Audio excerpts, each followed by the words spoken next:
വളരെ പരിചിതമായ തിരുവെടുത്താണ്. കൊരിന്ത്യർക്ക് എഴുതിയ 1-ാം ലേഖനം 10-ാം അധ്യായത്തിന്റെ 13-ാം വാക്യം. മനുഷ്യർക്ക് നടപ്പല്ലാത്ത പരീക്ഷ നിങ്ങൾക്ക് നേരിട്ടിട്ടില്ല, ദൈവം വിശ്വസ്തൻ. അടുത്തത്, നിങ്ങൾക്ക് കഴിയുന്നതിന് മീതെ പരീക്ഷ നേരിടുവാൻ സമ്മതിക്കാതെ നിങ്ങൾക്ക് സഹിപ്പാൻ കഴിയേണ്ടതിന് പരീക്ഷയോട് കൂടെ അവിടുന്ന് പോക്ക് വഴി ഉണ്ടാകും. വിടുതലില്ലല്ലോ, വിടുതൽ നടക്കുന്നില്ലല്ലോ എന്നോർത്ത് ഭാരപ്പെടണ്ട, ദൈവം പോക്ക് വഴി ഉണ്ടാകും. പുതിയ നിയമത്തിലെ ലേഖനങ്ങളിൽ വളരെ ഈടുറ്റ ലേഖനമാണ് കൊരിന്ത് ലേഖനം. കൊരിന്ത്യർക്ക് പൗലോസ് 2 ലേഖനം എഴുതി, 1-ഉം 2-ഉം ലേഖനം. 2 ലേഖനവും ഒറ്റവാക്കി പറഞ്ഞാൽ ദൈവജനത്തിന്റെ വിശുദ്ധീകരണമാണ്. ഞാൻ പറയാറുണ്ട്, റോമാലേഖനം നീതീകരണം, കൊരിന്ത് ലേഖനം വിശുദ്ധീകരണമാണ്. നീതീകരിക്കപ്പെട്ടവർ വിശുദ്ധീകരിക്കപ്പെടണമെന്നുള്ളതാണ് ദൈവത്തിന്റെ തിരികിതം. അപ്പോൾ കൊരിന്ത്യർക്ക് എഴുതിയ 2 ലേഖനം, അതിൽ 1-ാം ലേഖനത്തിന്റെ 10-ാം അധ്യായത്തിന്റെ 13 വായിച്ചത്. 1-ാം ലേഖനത്തിലെ 16 അധ്യായങ്ങളുണ്ട്. 1-ാം അധ്യായത്തിൽ പക്ഷം പിടിക്കുന്നതാ വിഷയം. 2-ാം അധ്യായത്തിലേക്ക് വരുമ്പോൾ ഇവര് ഉപദേശമൊന്നും കൈക്കൊള്ളുന്നില്ല. 3-ാം അധ്യായത്തില് ഈർഷ്യയും പകയും പണക്കമൊക്കെ ഇരിക്കുന്നു.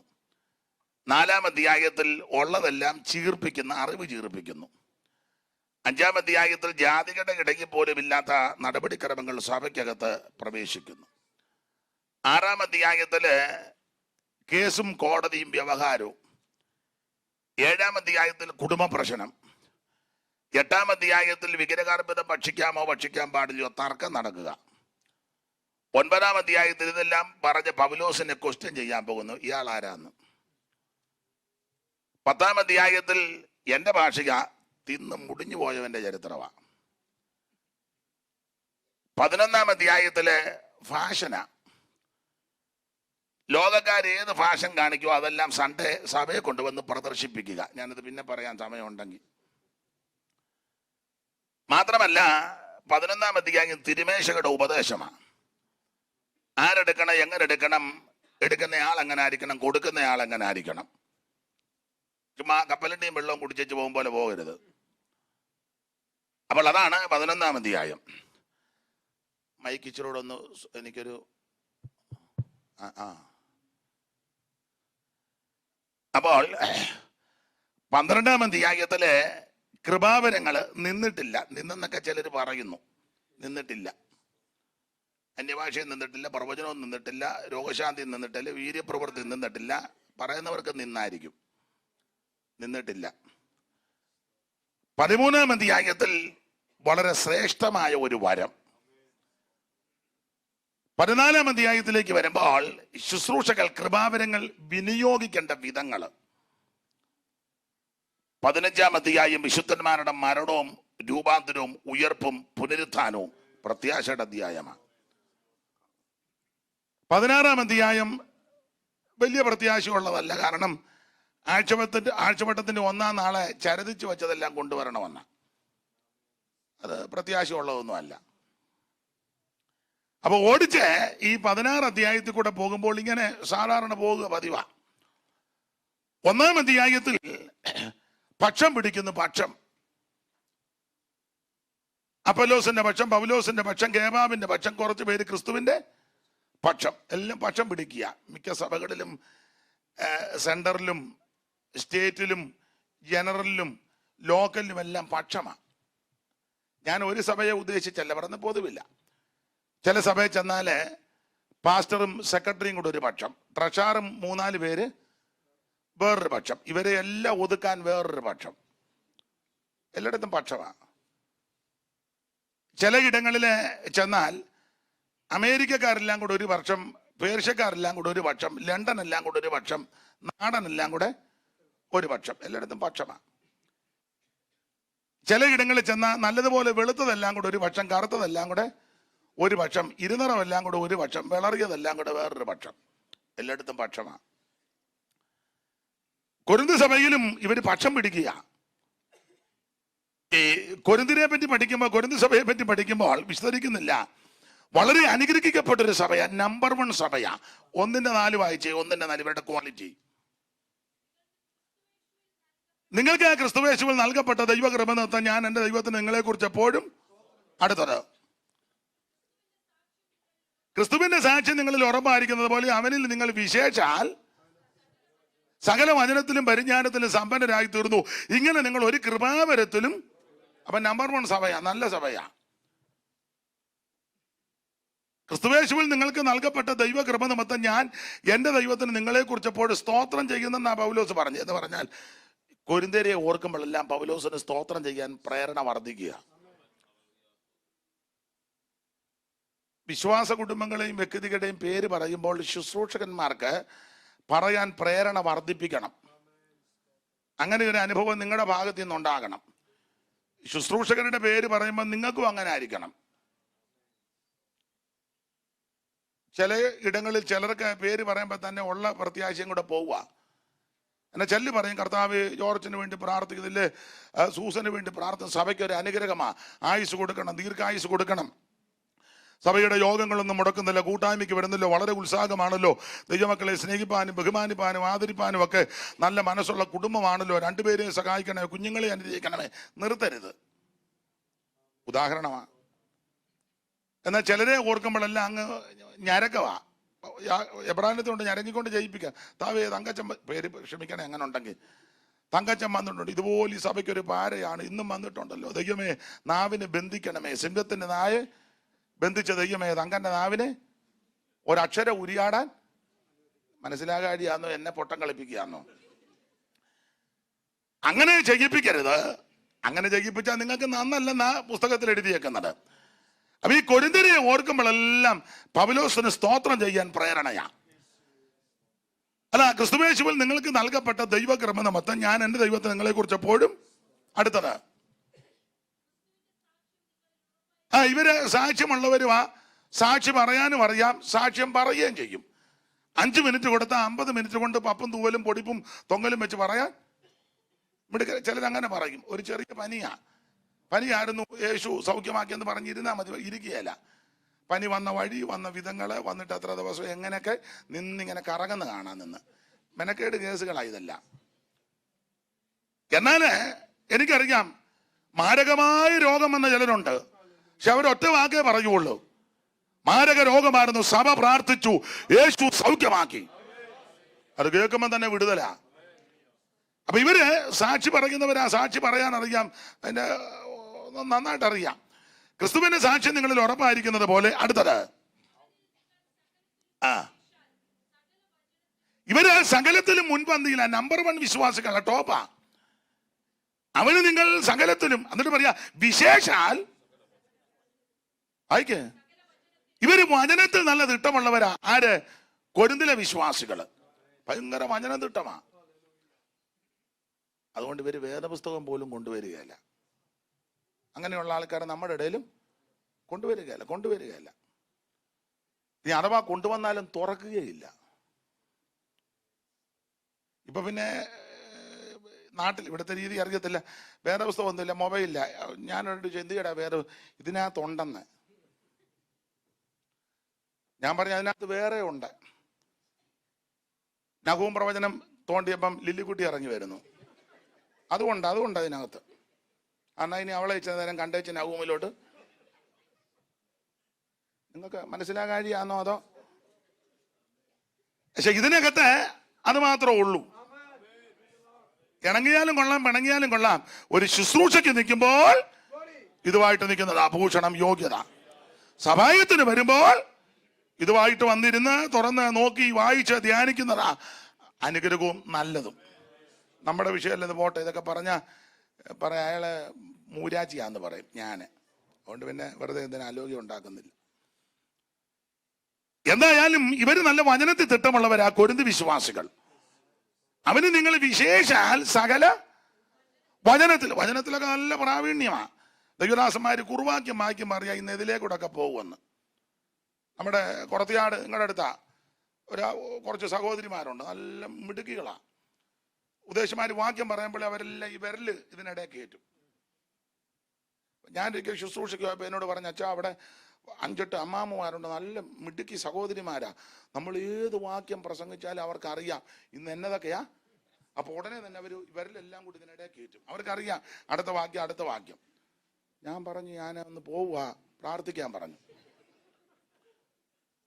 ചെന്നു, ഞാൻ ഉപവസിച്ച് പ്രാർത്ഥിച്ചാ പോയത്. അപ്പൊ ഞാനൊരു വാക്യം പറഞ്ഞപ്പോഴേ പറഞ്ഞതുപോലെ എല്ലാവരും പെട്ടെന്ന് തപ്പിയെടുത്ത് ഇങ്ങനെ വെച്ചിരിക്കുക. ഞാൻ പിന്നെ വേറെ റൂട്ടിൽ കൂടെ പോയി. ഇന്ന് തള്ളയെ കൊണ്ട് വായിപ്പിക്കുകയല്ലെന്ന് ഞാൻ അവരുദ്ദേശിച്ചത്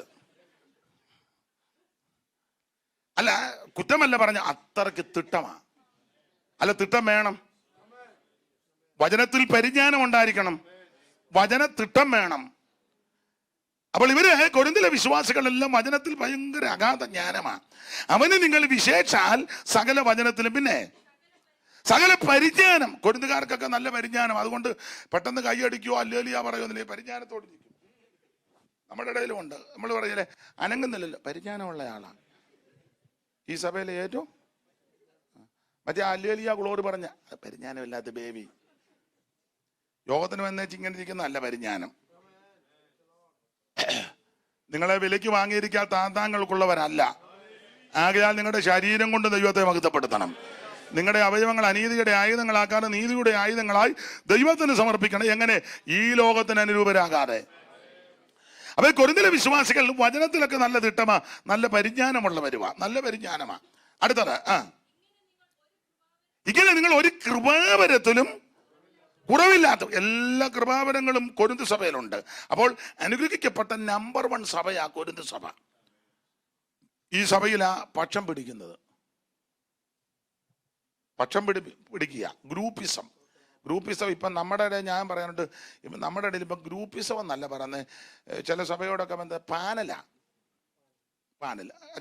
കൊച്ചാൻ കേട്ടിട്ടില്ലേ പാനൽ? അതാ പാനൽ. എല്ലായിടത്തും പാനലാ. ചാക്കോച്ചന്റെ പാനലും തോമാച്ചന്റെ പാനലും ബേവിച്ചന്റെ പാനലും തങ്കച്ചന്റെ പാനലും സഭയ്ക്കകത്തേ.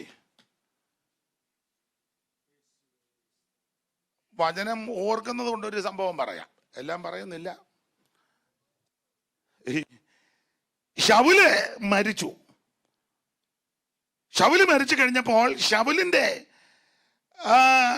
നേതൃത്വത്തിന്റെ അല്ലെങ്കിൽ ആ പാനൽ അത് പറയാന പാനലിന്റെ മെയിൻ ആളായിരുന്നു അബ്നേര്. ദാവീദിന്റെ പാനലിന്റെ നേതാവായിരുന്നു യോവാബ്. വീട്ടിലാന്നേലും സഭയിലാന്നേലും സെന്ററിലാന്നേലും കേന്ദ്രത്തിലാന്നേലും പാനൽ കളിക്കുന്നവരൊക്കെ ഒന്ന് ഓർക്കുന്ന നല്ലതാ. ഇപ്പൊ നിങ്ങൾ ചിന്തിക്കും, ഇങ്ങേരെന്തിനാ ഇതെല്ലാം ഇവിടെ പറയുന്നേ? ആരേലും ഉണ്ടെങ്കിൽ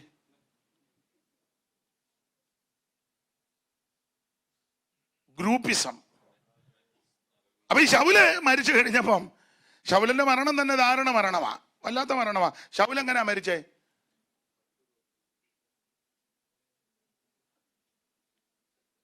ശൗല് മരിച്ചോ? ഇതിപ്പോ കണ്ടിട്ട് പാസ്റ്റർ ഞങ്ങൾ എവിടേക്കിന് പോയില്ല. ശൗൽ എങ്ങനെയാ മരിച്ചേ? ദൈവദാസന്മാര് പറ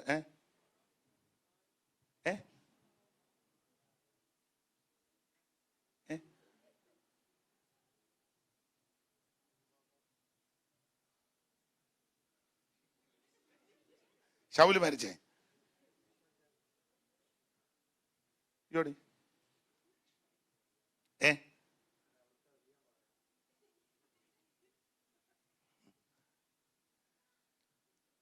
ഉറക്കെ പറഞ്ഞോ. തന്നെത്താൻ പാളെ വീണ് അങ്ങനെ ഉണ്ടോ?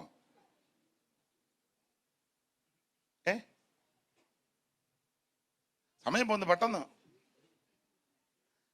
ഇപ്പൊ നിങ്ങൾ ചിന്തിക്കുക, നേരമില്ലാത്ത നേരത്തെ ഇയാൾ ചത്ത ചരിത്രം പറയാതെ.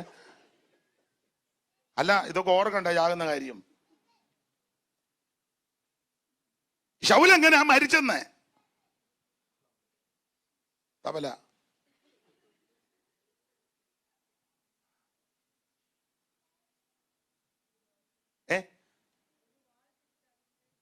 മരിച്ചത് എങ്ങനെയാ?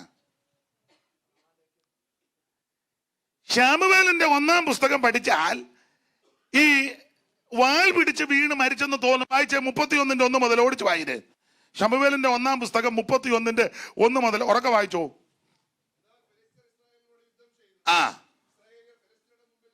ഓടി ഗിൽബോവ പർവ്വതത്തിൽ നിഹതന്മാരായി വീണു. അടുത്ത വാക്യം. ഫെലിസ്ത്യർ ശൗലിനെയും അവന്റെ പുത്രന്മാരെയും പിന്തുടർന്നു എന്നും. അടുത്ത വാക്യം. ഫെലിസ്ത്യർ ശൗലിന്റെ പുത്രന്മാരാകുന്ന യോനാനാൻ, അബീനാദാബും മെൽക്കീശുവ എന്നിവരെ വാളിന്റെ വായ്ത്തലേക്ക് വെട്ടിക്കൊന്നു. അടുത്ത വാക്യം. ഏറ്റവും മുറുകി വില്ലാളികൾ അവനെ തെറ്റിവെച്ചു. വില്ലാളികളാൽ വിഷമത്തിലായി ശൗൽ തന്റെ ആയുധവാഹകനോട്, ഈ അഗ്രധർമ്മികൾ വന്ന് എന്നെ കുത്തിക്കളയെ അപമാനിക്കാതിരിക്കാൻ ചെയ്യേണ്ടതിന് നിന്റെ വാളൂരി എന്നെ കുത്തുക എന്ന് പറഞ്ഞു. ആയുധവാഹകൻ ഏറ്റവും ഭയപ്പെട്ടത് കൊണ്ട് അവന് മനസ്സ് വന്നില്ല. അടുത്ത വാക്യം. അതുകൊണ്ട് ശൗൽ ഒരു വാൾ പിടിച്ച് അതിന്മേൽ വീണു. ഇത് കാണാമോ? ചെറിയ അക്ഷരമാ, കാണാമോ? അതുകൊണ്ട് ശൗൽ ഒരു വാൾ പിടിച്ച് അതിന്മേൽ വീണു. പിന്നെ ഈ വാക്യം വായിച്ചാൽ ശൗൽ വാൾ പിടിച്ച് വീണ് മരിച്ചെന്ന് തോന്നും.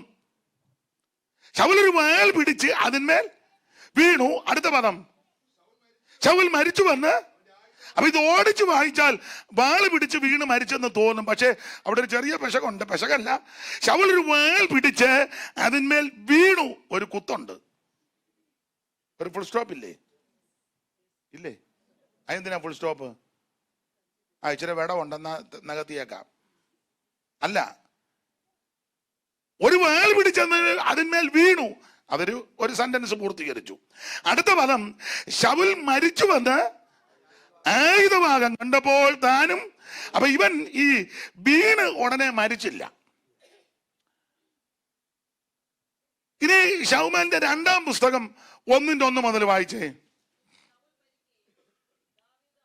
ശൗൽ മരിക്കുകയും ദാവീദ് അമാലേക്യരെ സംഹരിച്ച് മടങ്ങി വന്ന് സിക്ലാഗ് വന്നപ്പോൾ 2 ദിവസം കഴിഞ്ഞപ്പോൾ ഒരുത്തൻ തലയിൽ പൂടിയെല്ലാം മാറിക്കിട്ട് പാളയത്തിൽ നോടി ദാവീദിന്റെ ഒക്കെ വന്ന് സാഷ്ടാംഗം വീണവനെ നമസ്കരിച്ചു. അടുത്ത വാക്യം. നീ എവിടെ നിന്ന് വരുന്നുവെന്ന് ചോദിച്ചാൽ ഇസ്രായേൽ പാളയത്തിൽ നിന്ന് ഓടിപ്പോരുകയെന്ന് അവൻ മറുപടി പറഞ്ഞു. അടുത്തത്. കാര്യം എന്തായി പറക എന്ന് ചോദിച്ചതിന് ജനം പടകിൽ തോറ്റോടി അനേകർ പടകിൽ പട്ടുപോയി. ശൗലും എന്റെ മകൻ യോനാഥാനും പടകിൽ പട്ടുപോയി എന്ന് ഉത്തരം പറഞ്ഞു. അടുത്ത വാക്യം. വർത്തമാനം കൊണ്ടത് ബാലികനുണ്ട് ദാവീദ് ശൗലും എന്റെ മകൻ യോനാഥാനും പടകിൽ പട്ടുപോയത് നീ എങ്ങനെ അറിഞ്ഞുവെന്ന് ചോദിച്ചിട്ട് വർത്തമാനം കൊണ്ടത് ബാലിക്കാരൻ ദാവീദിനോട് ഞാൻ എതിർച്ചയാ ഗിൽബോവ പർവ്വതത്തിലേക്ക് എന്നപ്പോൾ ശൗൽ തന്റെ കുന്തത്തിന്മേൽ ചാരി നിൽക്കുന്നതും തേരും കുതിരപ്പടയും തുടർന്ന് അടുക്കുന്നതും കണ്ടു. അവൻ പുറകോട്ട് നോക്കി എന്നെ കണ്ടു. നീ ആരെന്ന് ചോദിച്ചു. ഞാനൊരു അമാലേക്കൻ എന്ന് പറഞ്ഞു. നീ അടുത്ത് വന്ന് എന്നെ കൊല്ലണം, എന്റെ ജീവൻ മുഴുവൻ എന്നിൽ ഇരിക്ക കൊണ്ട് എനിക്ക് പരിഭ്രമം പിടിച്ചിരിക്കുന്നു എന്ന് പറഞ്ഞു. അടുത്തത്. അതുകൊണ്ട്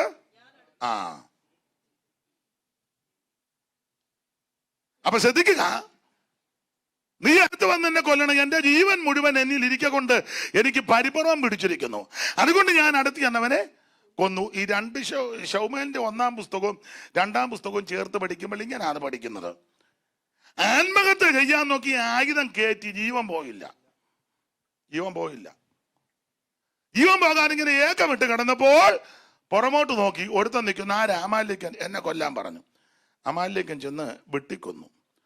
അപ്പൊ ആത്മഹത്യ ചെയ്യാൻ നോക്കി ടൊക്കാതെ വന്നപ്പോൾ അമാലേക്കൻ വെട്ടിക്കൊന്നു. അതാ ദാരുണ മരണം. അതുകൊണ്ട് ശൗല് മരിച്ചപ്പോ ദാവീദ് പിന്നത്തേതിലൊരു പാട്ട് പാടി, നീ ദേശത്തെ നടുക്കി ഭിന്നിപ്പിച്ചു. ശൗലിന്റെ മരണത്തോടു കൂടി ദേശം കിടുങ്ങിപ്പോയി. അതെന്താ? ഇസ്രായേല് 1-ാമത്തെ രാജാവാ. ആത്മഹത്യ ചെയ്യാൻ നോക്കിയിട്ട് ജീവൻ പോകാതെ വന്നപ്പോ അമാലേക്കൻ ആരാ നടുങ്ങാത്തെ? ഇസ്രായേലിലെ പുരുഷന്മാരെ ഇറക്കം നിർത്തിയാൽ തോൾപ്പൊക്കമുള്ളവനാ. ആത്മഹത്യ ചെയ്യാൻ നോക്കി ടൊക്കാതെ വന്നപ്പോൾ അമാലേക്കൻ നടുങ്ങുകയല്ലേ. 3 നല്ലതുപോലെ കാശുള്ള വീട്ടിലെയാ, കീശിന്റെ മോനാ, കാശിന്റെ അയ്യരുകളിയാ, ഇഷ്ടം പോലെ കാശാ. പക്ഷെ ആത്മഹത്യ ചെയ്യാൻ നോക്കി ടൊക്കാതെ വന്നപ്പോൾ വെട്ടിക്കൊന്നു. 4 നല്ല കുടുംബത്തിൽ പറഞ്ഞവനാ, ബെന്യാമീൻ ഗോത്രക്കാരനാ, കടിച്ചു കീറുന്ന ചെന്നായ. പക്ഷെ മരണം കണ്ടോ? ഞാൻ ഭയത്തോടെ പറയാം, പൊസിഷൻ ഒന്നും നമ്മളെ രക്ഷിക്കുകയല്ല, കാശൊന്നും നമ്മളെ രക്ഷിക്കുകയല്ല, കുടുംബശ്രേഷ്ഠതയെ നിന്നെ രക്ഷിക്കത്തില്ല, നിന്റെ നിപുണതയൊന്നും നിനക്ക് രക്ഷ വരുത്തുകയല്ല. രക്ഷിക്കാൻ കഴിവുള്ള ഒറ്റ ഒരുവനേ ഉള്ളൂ, അത് നസറയനാകുന്ന യേശു ക്രിസ്തു. ഭയത്തോടെ യഹോവയെ സേവിപ്പീൻ, വിറയലോടെ ഘോഷിച്ചുല്ലസിപ്പീൻ. നമ്മുടെ ദൈവം ദഹിപ്പിക്കുന്ന അഗ്നിയ. ഭക്തിയോടും ഭയത്തോടും കൂടെ വേണം കർത്താവിനെ സേവിപ്പാൻ. ഞാൻ ആ ഭാഗം വിടുക. അപ്പൊ ശൗല് ദാരുണമായിട്ടാണ് മരിച്ചത്. നമുക്ക് ആ വിഷയം വിട്ടേക്കാം. ശൗല് മരിച്ചു കഴിഞ്ഞപ്പോൾ ഈ പാനല് രണ്ട് ഗ്രൂപ്പ്. ശൗലിന്റെ പാനലിന്റെ ഗ്രൂപ്പാണ് അബ്നേര്, ദാവീദിന്റെ പാനലിന്റെ ആളാണ് യോവാബ്. രണ്ട് ഗ്രൂപ്പാ. ഇവര് ഗിബയോൻ കുളത്തിന്റെ അവിടെ വന്നു. ആ 2:12 ശാമുവേലിന്റെ 2-ാം പുസ്തകം 2:12 വായിച്ചേ. ആ കണ്ണിക. ആ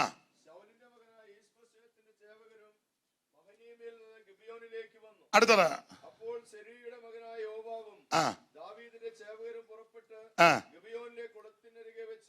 ഗിബയോനിലെ കുളത്തിനരികെ വെച്ച് അവരെ എതിര് വിട്ടു. 2 കൂട്ടരും കൂടെ കണ്ട് അടുത്തത് അവര് കുളത്തിന്റെ ഇപ്പുറത്തും അല്ല ഇപ്പുറത്തും അപ്പുറത്തും. അത് 2 പാനലെന്നാ ഞാൻ പറഞ്ഞു. ഇപ്പുറത്തും അപ്പുറത്തും 2 പാനല്, ഇപ്പുറത്തും അപ്പുറത്തും. ഇതുപോലൊരു പാനലാണ്ട് അവിടെ ഉണ്ടായിരുന്നു. ശമൂവേലിന്റെ 1-ാം പുസ്തകം 17-ാം അധ്യായത്തിന്റെ 3-ാം വാക്യം വായിച്ചേ. ശമൂവേലിന്റെ 1-ാം പുസ്തകം 17:3 പെട്ടെന്ന്. ഫെലിസ്ത്യര് ഇപ്പുറത്തൊരു മലഞ്ചെരുവിലും അവിടെ ഇപ്പുറത്തും അപ്പുറത്തും, ഇവിടെയും ഇപ്പുറത്തും, അവിടെ ഒരു താഴ്വരയും ഇവിടെ ഒരു കുളവും. അതൊന്നും ഞാനിപ്പം വ്യാഖ്യാനിക്കുന്നില്ല. ദൈവത്തിന്റെ മഹത്വം. 2 പാനലാ. അപ്പൊ പാനലിന്റെ നേതാക്കന്മാരുണ്ട്, അണികൾ വേറെ ഉണ്ട്. അവിടെ യോവാബ്, ഇവിടെ അബ്നേര്. യോവാബ് ആരാ? ദാവീദിന്റെ പെങ്ങടെ മകനാ. ദാവീദിന് 2 പെങ്ങന്മാരുണ്ട്. അതിലൊരു പെങ്ങളാ സെരൂയ. സെരൂയയ്ക്ക് 3 ആമ്പിള്ളാരാ. യോവാബ്, അബീഷായി, അസാഗേല്. അവൻ കാട്ടുകരയെ പോലെ ശീക്രകാമിയാന്ന. അപ്പൊ അതിന്റെ നേതാവാണ് യോവാബ്, ദാവീദിന്റെ അനന്തരവൻ. ഇപ്പുറത്തെ നേതാവ് അബ്നേര്. അബ്നേര് ആരാന്ന് ചോദിച്ചാൽ ശൗലിന്റെ അപ്പൻ കീശിന്റെ സഹോദരൻ നേരിന്റെ മകനാണ് അബ്നേര്. ഫസ്റ്റ് കസിനാ. ഒരു ഇംഗ്ലീഷ് ഇരിക്കട്ടെ. തെറ്റിയോ? അല്ല, മിക്ക സഭകളിലും ഇങ്ങനെയാണല്ലോ ഗ്രൂപ്പ് ഉണ്ടാകുന്നത്. കുടുംബവും ബന്ധമൊക്കെ പിടിച്ചല്ലേ.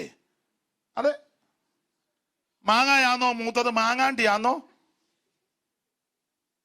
തർക്കം വരുമ്പോ പറയും മാങ്ങായാ മൂത്തത്. അപ്പൊ മാങ്ങാക്കാരെല്ലാം കൂടെ അപ്പുറം പോയൊരു സഭ തുടങ്ങി. മാങ്ങാണ്ടിക്കാരെല്ലാം കൂടെ എന്നെ എല്ലാവർക്കും ഒരു അരുതാഴിയെ പോലെ ഞാൻ പെട്ടെന്ന് പൊക്കോളാം. ദൈവത്തിന്റെ മഹത്വം. ഒരു കാര്യം പറയാനാ ഞാൻ ഈ ഭാഗം വായിപ്പിച്ചേ. ഇവര് പറയാ ഒരു കാര്യം ചെയ്യ, ബാല്യക്കാര് നമ്മുടെ മുമ്പിൽ എഴുന്നേറ്റൊന്ന് കളിക്കട്ടെ, കളിക്കട്ടെന്ന്. ദൈവസഭ കളിക്കാനുള്ള സ്ഥലമല്ല, അല്ല, ദൈവത്തെ ആരാധിക്കേണ്ടടവാ. ഒരാഴ്ച മുഴുവൻ ദൈവം തന്നെ സൂക്ഷിച്ചു. ഒരാഴ്ച മുഴുവൻ കർത്താവ് നമ്മെ കാത്തു സൂക്ഷിച്ചു. ഒരാഴ്ചയാണോ ജനനം മുതൽ ഇന്ന് വരെ ദൈവം നമ്മെ സൂക്ഷിച്ചു. ആ ദൈവത്തിന് നന്ദിയും സ്തോത്രവും സ്തുതിയും ബഹുമാനവും അർപ്പിക്കാനുള്ള സമയമാണ് അവൻ ആരാധനാ സമയം. അതാണ് നമ്മൾ കൂടി വന്നതിന്റെ പ്രധാനപ്പെട്ട ഉദ്ദേശവും. ദൈവത്തിന് മഹത്വം കൊടുക്കുക. ഇവിടെ ഗ്രൂപ്പിസം വല്ലാതായി. ഒന്ന് കളിക്കട്ടെന്ന് പറഞ്ഞു. എന്നാ കളിക്കട്ടെ, നമുക്കിപ്പോ സമയമുണ്ടല്ലോ, കളിക്കട്ടെ. ഇവിടെ ഞാൻ നിങ്ങളെയൊക്കെ ഓർത്ത് ബഹുമാനിക്കുന്നത്, ഈ നേരമില്ലാത്ത നേരത്ത് ഇത് കണ്ടുപിടിച്ച് എന്ത് ബന്ധപ്പെട്ടാ നിങ്ങൾ വരുന്നത്. അഭിനന്ദിക്കുന്നു. വിദേശ രാജ്യത്തുള്ള ദൈവമക്കള് വളരെ നിങ്ങളെ അഭിനന്ദിക്കുക അങ്ങേയറ്റം. നാട്ടിലൊക്കെ എന്ത് സമയം ആൾക്കാർക്ക് അതിന് കളിയാ. മിക്ക സഭയിലും ആഴ്ച 3 യോഗമുള്ളൂ. ഒന്ന് ഒരു സഭായോഗം, 2 ഒരു വെള്ളിയാഴ്ച ഉപവാസ പ്രാർത്ഥന, യാസം പെടാത്തൊരു തള്ളയും തോത്രം പറയാത്തൊരപ്പനും, ഒരു വശം പൊട്ടി ഒരു തമ്പേറ് ഉദ്ദേശിച്ച് 10:30 തമ്പേറ് ഇട്ടേച്ച് അടിക്കും. തീ കത്തിക്കാൻ ഈ തള്ളയൊന്നും കത്താനും ഒന്നുമല്ല, മരുന്ന് തല്ലുക. പിന്നെ ഒരു യോഗം, കോട്ടേജ് മീറ്റിംഗാ. അത് പിന്നെ എല്ലാവരും വരും. ആശീർവാദം കഴിഞ്ഞാലും പോകത്തുമില്ല. ചെല്ലു നേരത്തെ വിളിച്ചു വയ്ക്കും, ഇന്ന് എന്നാ. ഇങ്ങനെ 3 യോഗമുള്ളു സാധാരണ. അതുകൊണ്ട് തന്നെ ഞാൻ എന്നെയും പ്രതിയാക്കാം, ഉപദേശിമാർക്ക് കളിക്കാൻ ഇഷ്ടം പോലെ സമയമുണ്ട്. ഇവിടെ നിങ്ങൾ ജോലിയും തിരക്കും ബന്ധപ്പാട് അതിൻ്റെ നടുവിൽ ഡ്യൂട്ടിക്കൊക്കെ പോകേണ്ടവരുണ്ട്. അതെല്ലാം ഞാൻ ചില രാജ്യങ്ങളിലൊക്കെ ചെന്ന് ഹോസ്പിറ്റലിൽ നേരെ സഭകളിലോട്ട് വരിക. അവിടെ വന്നാ ചിലർ ഡ്രസ്സ് മാറുന്നേ. അതെ, നാട്ടിലൊക്കെ ആണെ ഒരു ഡ്രസ്സ് മാറി, പിന്നെ അത് ഒത്തും നോക്കിയില്ല, പിന്നെയും മാറി, പിന്നെ ഒത്തില്ല, 3-4 മാറിട്ട് ഞാനിന്ന് വരുന്നില്ലെന്ന്. ഇത് കണ്ടമാനമായാലും കുഴപ്പമാ. ആമേൻ. വളരെ ബദ്ധപ്പാടിന് നടുവിലും സമയം കണ്ടെത്തി ദൈവത്തെ ആരാധിക്കുന്നവരെ ഓർത്ത് ദൈവത്തെ സ്തുതിക്കുക. അതുകൊണ്ടാ പറഞ്ഞ ബാല്യക്കാരൊന്ന് കളിക്കട്ടെ, കളിക്കട്ടെ. അങ്ങനെ കളിക്കട്ടെ എന്ന് പറഞ്ഞ് ഇവിടുന്ന് 12, അവിടുന്ന് 12, 24 പേര് എണ്ണമൊത്തം എഴുന്നേറ്റ് കളിക്കാൻ തുടങ്ങിയതാ. പക്ഷെ കളി കാര്യമായി. അടുത്ത വാക്യം വായിച്ചേ. എങ്ങനുണ്ട്? കളി കാര്യമായി. കളിക്കാൻ തുടങ്ങിയതാ കളി. അതാ പറഞ്ഞ സഭയ്ക്കകത്ത് കളിക്കരുതെന്ന്. കളി കാര്യമാകും. ബാല്യക്കാര് നമ്മുടെ മുമ്പാകെ ഒന്ന് കളിക്കട്ടെ. യോവാബും അബ്നേരും കൂടെ ചട്ടം കെട്ടിയതാ. കളി അങ്ങ് കാര്യമായി. ഓരോരുത്തൻ എതിരാളിയുടെ മുടിക്ക് കയറി. ഈ മുടി പിടിച്ചെന്ന് പറഞ്ഞാൽ വേദനിക്കുക. ഒരു മുടി പറഞ്ഞാൽ വേദനയാ. അപ്പൊ മുടിക്കുത്തിന് കയറി പിടിച്ചാൽ എന്ന് പറഞ്ഞാൽ എതിരാളിയെ വേദനിപ്പിക്കുന്നു. ദൈവമക്കൾ അന്യോന്യം വേദനിപ്പിക്കരുത്, ആശ്വാസം കൊടുക്കണം. ഇത് സ്ഥാനം കിട്ടുവാൻ, കസേര കിട്ടുവാൻ അന്യോന്യം വേദനിപ്പിക്കുന്നവരുണ്ട്, ചെളി വാരി എറിയുന്നവരുണ്ട്, ആക്ഷേപിക്കും, അപമാനം, അപവാദം, ചെളി വാരി എറിയ, വേദനിപ്പിക്കല്ലേ. എന്തിനാ? ഒരു കസേര കിട്ടാനാ. ഞാൻ എപ്പോഴും പറയും, നിങ്ങൾക്ക് അറിയാം, സൂത്രത്തിൽ കസേരയൊക്കെ കിട്ടും, പക്ഷെ നിലനിൽക്കത്തില്ല. പല കാര്യമുണ്ട്. ഒന്ന് നിലനിൽക്കത്തില്ല, 2 പ്രാഗൽഭ്യം പോകും, 3 അങ്ങ് ചെല്ലുവോ എന്നുള്ളത് അതും സംശയിക്കേണ്ടിയിരിക്കുന്നു. ഒരു കാര്യം മറുവശം പറയാം, നമുക്ക് നേതൃത്വത്തിന് ആള് വേണം. ദൈവം ഒരു വ്യക്തിയെ ഒരു സ്ഥാനത്താക്കാൻ പദ്ധതി ഇട്ടിട്ടുണ്ടെങ്കിൽ ടൈം ആകുമ്പോൾ ദൈവം അവിടെ കൊണ്ടുവരും. ദൈവം വിശ്വസ്തനാ. ഇത് സൂത്രത്തിൽ ഒരു കസേരയ്ക്ക് ഒരു സ്ഥാനത്തിന് വേണ്ടി കളിച്ചു, കളി കാര്യമായി, മുടിക്ക് പിടിച്ചു, വിലാപ്പുറത്ത് ആയുധം കയറ്റി, 12, 24 ഒറ്റ ദിവസം പട്ടു. വായിച്ചു വിടുമ്പോ എളുപ്പമാ, അങ്ങനല്ലേ? വായിച്ചു വിട്ടെ. ഓരോരുത്തൻ എതിരാളിയുടെ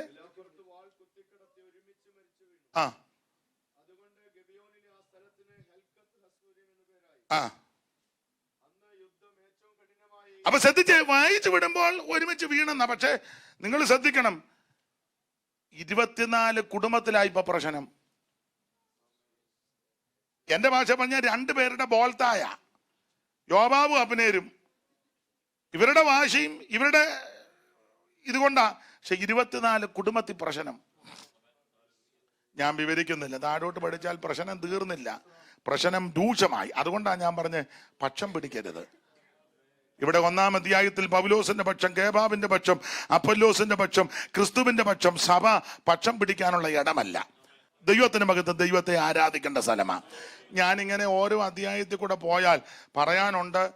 നിങ്ങൾ ചിലപ്പോൾ കേട്ടിരിക്കും എന്നും എനിക്കറിയാം. എങ്കിലും എടുത്ത വാക്യത്തോടൊന്ന് കൂറ് പുലർത്തണം. ഇല്ലേ നിങ്ങൾ പറയും കുഴപ്പമില്ലായിരുന്നു, പക്ഷേ വായിച്ച വാക്യത്തെ പറ്റി ഒന്നും പുള്ളിയൊന്നും പറഞ്ഞില്ല. അപ്പോൾ ഒരാൾ പറയും അയാളുടെ തൊഴിൽ അതാന്ന് പറയും. അപ്പം അത് വേണ്ട. അതുകൊണ്ട് എടുത്ത വാക്യത്തോട് ഒന്ന് കൂറ് പുലർത്തിയേക്കാം. ദൈവത്തിന് മഹത്വം. എന്തായാലും എന്തേലും അഭിപ്രായം പറയുമെന്ന് എനിക്കറിയാം. പണ്ട് ഞങ്ങളുടെ അവിടെ ഒരാൾ രാമായണം വായിച്ചുകൊണ്ടിരുന്നപ്പം വേറൊരു കുടിയൻ വന്നിട്ട് പറഞ്ഞു, സുകുമാര, വായിച്ചാലും അടിക്കും, വായിച്ചില്ലേലും അടിക്കും, എന്തായാലും അടിയുണ്ടെന്നുള്ളത് ഉറപ്പാ. അപ്പൊ എന്തായാലും അടിയാ, എന്നാലും നമുക്ക് ആ വായിച്ച വാക്യത്തോട് കൂറ് പുലർത്താം. 10-ാം അധ്യായത്തിന്റെ 13-ാം വാക്യമാണ് നമ്മൾ വായിച്ചത്. അതില് ഒരു പദമാ പരീക്ഷയോടുകൂടെ പോക്കുവഴി ഉണ്ടാക്കും. 10-ാം അധ്യായത്തിലേക്ക് പ്രവേശിക്കുമ്പോൾ പ്രിയ ബഹുമാനപ്പെട്ട മാസ്റ്റർ ഭാഗമൊക്കെ പിന്നീട് പറയും സ്നാനത്തിന്. അവൻ സ്നാനത്തെ പറ്റി 10-ന്റെ 1 മുതൽ താഴോട്ട് പഠിക്കുമ്പോൾ, സഹോദരന്മാരെ, നമ്മുടെ പിതാക്കന്മാരെല്ലാം മേഘത്തിൻകീഴിലായിരുന്നു, മേഘത്തിലും സമുദ്രത്തിലും സ്നാനമേറ്റ് മോശയോട് ചേർന്നു. എല്ലാവരും ഒരേ ആത്മീയ ആഹാരം നിന്നു, എല്ലാവരും ഒരേ ആത്മീയ പാനീയം കുടിച്ചു. അവരെ അനുഗമിച്ച് ആത്മീയ പാറയെന്നല്ലോ അവർ കുടിച്ചത്, ആ പാറ ക്രിസ്തുവാകുന്നു. എങ്കിലും അവര് മിക്ക പേരിലും ദൈവം പ്രസാദിച്ചില്ല. പിന്നെ അവരെ മരുഭൂമിയിൽ തള്ളിക്കിട്ടുള്ള കാര്യം നിങ്ങളെ അറിയാതെ ജീവിക്കരുത്. ഇത് നമുക്ക് ദൃഷ്ടാന്തമായിട്ട് ഭവിച്ചിരിക്കുന്നു. പിന്നെ താഴോട്ട് ഒരു 5 കൂട്ടം കാര്യം കുഴച്ചില്ല, 5 കാര്യം പ്രശ്നങ്ങൾ പറഞ്ഞു. ഇവർ മരുഭൂമിയിൽ വെച്ച് പട്ടുപോകാനുള്ള വിഷയങ്ങളെ പറ്റി 5 കൂട്ടം കാര്യം. 1 വിഗ്രഹാരാധന, 2 ദുർമോഹം, 3 പരസംഗം, 4 പരീക്ഷിക്കുന്നു, 5 പിറുപിറുപ്പ്. 5 കൂട്ടം കാര്യം പ്രധാനമായിട്ട് അവിടെ പറഞ്ഞിട്ടുണ്ട്.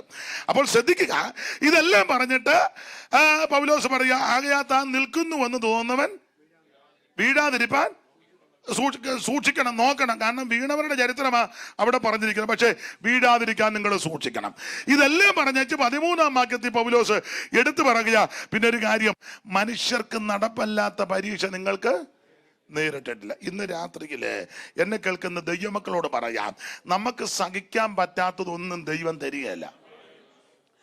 മനുഷ്യർക്ക് നടപ്പല്ലാത്ത പരീക്ഷ നിങ്ങൾക്ക് നേരിട്ടിട്ടില്ല. ഇന്ന് രാത്രിയിൽ വിവിധ വിഷയങ്ങളിൽ ഞരക്കത്തോടെ ഭാരത്തോടെ ഇവിടെ ആയിരിക്കുന്ന ദൈവമക്കളോട് പറയാ, നമുക്ക് സഹിക്കാൻ പറ്റാത്തതൊന്നും ദൈവം തരത്തില്ല. മനുഷ്യർക്ക് നടപ്പല്ലാത്ത പരീക്ഷ നിങ്ങൾക്ക് നേരിട്ടിട്ടില്ല. എന്നിട്ട് പറയാ, ദൈവം വിശ്വസ്തൻ. ഈ ചില സഹോദരിമാരും സഹോദരന്മാരും ഒക്കെ പറയാറുണ്ട്, സ്തോത്രം, ഞാൻ ഒരാളായതുകൊണ്ടാണ് ഇതെല്ലാം സഹിച്ചിങ്ങനെ നിൽക്കുന്നേ. ഞാൻ കേട്ടിട്ടുണ്ട് ചില പറഞ്ഞത്, എൻ്റെ അമ്മാമ്മയെ ഞാനായതുകൊണ്ടാണ് ഇതെല്ലാം സഹിച്ച് ഇങ്ങനെ നിൽക്കുന്നത്. നമ്മുടെ തിരുവിതാംകൂറിലെ സഹോദരിമാർക്ക് അല്പം സാമർഥ്യമൊക്കെ ഉണ്ട്, നല്ലതാണ്. അപ്പോൾ ചില സഹോദരിമാർ പറയും, പാസ്റ്ററെ, ഞാനായതുകൊണ്ടാണ് ഇതെല്ലാം സഹിച്ച് ഇങ്ങേരുടെ കൂടെ, എന്നാലും വണ്ടിയുടെ പുറകെ വെച്ച് ഉരുട്ടിയിടാതെ കൊണ്ട് നടക്കുന്നുണ്ടല്ലോ. കയറിയിരിക്കടി, വളമുണ്ട്, മുറുക്ക പിടിച്ചോണം, ഈ ചള്ളും പള്ളുമൊക്കെ പറഞ്ഞാലും ഞാൻ ഒരാളായതുകൊണ്ടാണ് ഇതെല്ലാം സഹിച്ച് ഇങ്ങേരുടെ കൂടെ നിൽക്കുന്നത്. ഞാൻ നിങ്ങളോടൊരു കാര്യം പറയാം, ഇതെല്ലാം സഹിപ്പാനും വഹിപ്പാനും ക്ഷമിക്കാനുള്ള കഴിവും തന്മയത്വവും വൈഭവവും ദൈവകൃപയും നിനക്കൊണ്ടെന്ന് ദൈവത്തിന് നിന്നെപ്പറ്റി നല്ല ബോധ്യമുള്ളത് കൊണ്ടാണ് ഇതിനെ നിന്റെ കൈ തന്നെ കൊണ്ട് തന്നത്. ഇല്ല, കൂടത്തായുടെ കൈ കൊടുക്കുകയായിരുന്നല്ലോ. ഇല്ല, നിങ്ങളത് ചിന്തിച്ചേ. ഇതുവരെ നീ ജ്യൂസിനകത്തൊന്നും കലക്കി കൊടുക്കാതെ ജ്യൂസ് തന്നെ അല്ലയോ കൊടുത്തത്. അപ്പൊ ഇതൊക്കെ ദൈവത്തിന് അറിയാവുന്ന കൊണ്ടാ ഇതിനെ നിന്റെ കയ്യിൽ തന്നെ. നിങ്ങളൊരു സ്തോത്രം പറ. അപ്പോൾ നമുക്ക് സഹിക്കാൻ പറ്റാത്തതൊന്നും ദൈവം തരത്തില്ല. ചില രോഗം ദൈവത്തിനറിയാൻ നിനക്കിത് സഹിക്കാൻ പറ്റുമെന്ന്. ചില ഞെരുക്കങ്ങൾ ദൈവത്തിനറിയാൻ ഇത് നിനക്ക് സഹിക്കാൻ പറ്റുമെന്ന്. ആമേൻ, സ്തോത്രം. നമുക്കിത് ഭീതിയായിട്ടും ഭയാനകമായിട്ടും പ്രശ്നമായിട്ടൊക്കെ തോന്നും, പക്ഷേ സ്വർഗത്തിലെ ദൈവത്തിനറിയാ. ആമേൻ, സ്തോത്രം, നിനക്കിത് സഹിക്കാൻ പറ്റും. നമ്മൾ യശയാപ്രവചനത്തിൽ വായിക്കുന്നുണ്ടല്ലോ, ജീരകത്തിന്റെ മേലും കരിഞ്ജീരകത്തിന്റെ മേലൊന്നും മെതിവണ്ടി കയറ്റത്തില്ല. സ്തോത്രം. അത് വയ്യ വടി കൊണ്ട് തല്ലത്തേ ഉള്ളൂ. നിന്റെ പ്രാപ്തി ദൈവത്തിനറിയാം. 28-27 ഒന്ന് വായിച്ചേ. 28-27 പെട്ടെന്ന് വായിര്, പെട്ടെന്ന്. 28-27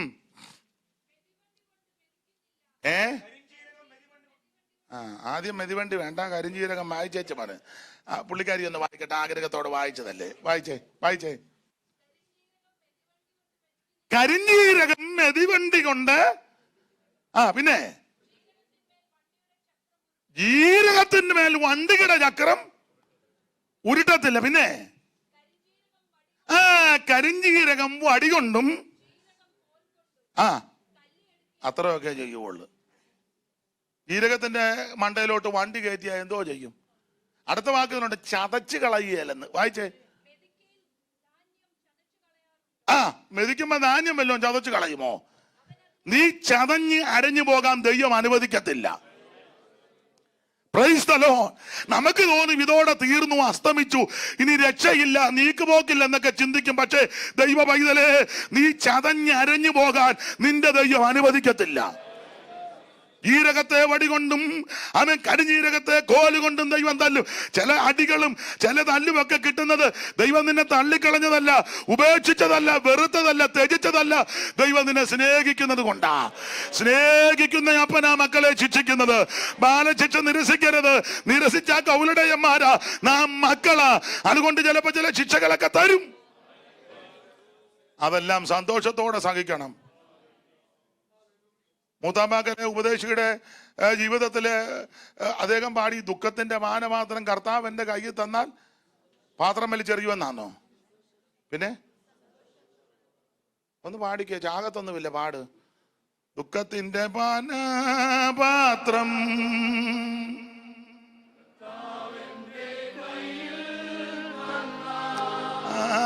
ദുഃഖത്തിന്റെ പാത്രം കർത്താവിന്റെ തന്നാൽ സന്തോഷത്തോടെ